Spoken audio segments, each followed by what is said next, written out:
Hi, John Lord here, and we're going to look at some late flowering perennials, and we'll start off with Japanese anemones.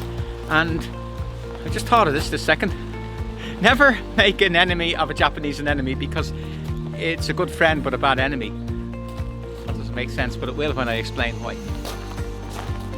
See how nice they are, but I had problems with Japanese anemones in the past, because sometimes if they like your garden too much, it's very hard to get rid of them. They run underground, and they take up more and more space amongst other plants, but they can't give any trouble here, and they can't give any trouble there, and so only they can run a little bit this way and a bit that way. Now, we're on heavy clay soil. They're not too bad, but if you are on a light soil and you put anemones in with weaker plants, in a few years time you just have a bed of anemones. It will have done away with all the weaker plants.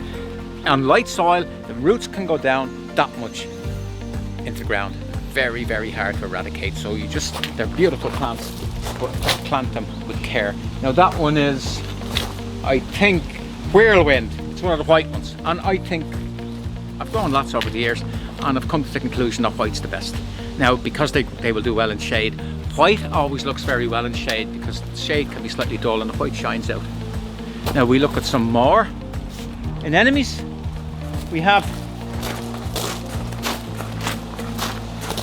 this one here. That's Queen Charlotte. If you notice, if you look at it close, I'll take a flower away. You won't miss one. It's a very double. Now the problem with that is it makes it look a bit nicer maybe, but it can flop because you have extra weight, so you have to be careful with that one. That's one I'm not really sure of, because when they flop they can look untidy. And there's a good example of the white behind. See see how well it looks against the dark. But you cannot beat the white anemones. Now we look at some more anemones over here. But before we look at more anemones, we look at, oh, that's nice. That's a geranium, a late flowering geranium. Isn't that very nice? That's geranium sweet Sylvia. And we're coming to look at this now. It's an Astilbe.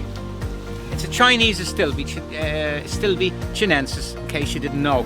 And what's good about Chinese Astilbes is they run very gently, so you get a sweep, and they will tolerate drier conditions, thereby that's why they grow well with trees. Trees take a lot of moisture, they'll actually grow. Look, now it's starting to fade. See the way the flowers on the bottom have gone? But it still looks very impressive, and even when the flowers go, the spent flower heads are still attractive. That is a really good plant. Astilbe chinensis Superba, and it is superb. And here we have our final anemone, and it's a lovely. I particularly like this one because there's slight differences in the shades of the pink, if it's pink, and it gives it a sort of extra dimension. Now this, if you notice, it's not particularly tall. And the reason why is we have your tree here and your very strong hedge, and that sucks all the moisture out, but it still is holding its own. So an anemone is a great plant to put in places which a lot of stuff won't grow in.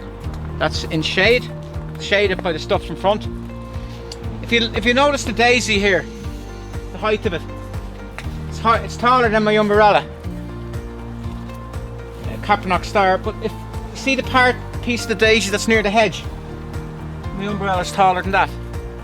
You can see as it goes towards the hedge, the hedge is taking away the water and the nutrients away, so that's why it's grown smaller. But the anemone is the same, but it's not affecting its health. It's still healthy and vigorous and looks good. So anemones for shade, anemones in places where nothing else would grow.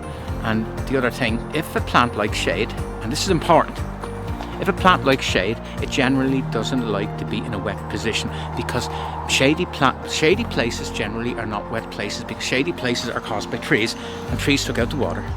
So if it's a shady plant, it doesn't like wet conditions. Yeah, that's something. I think that's something practical we've learned today.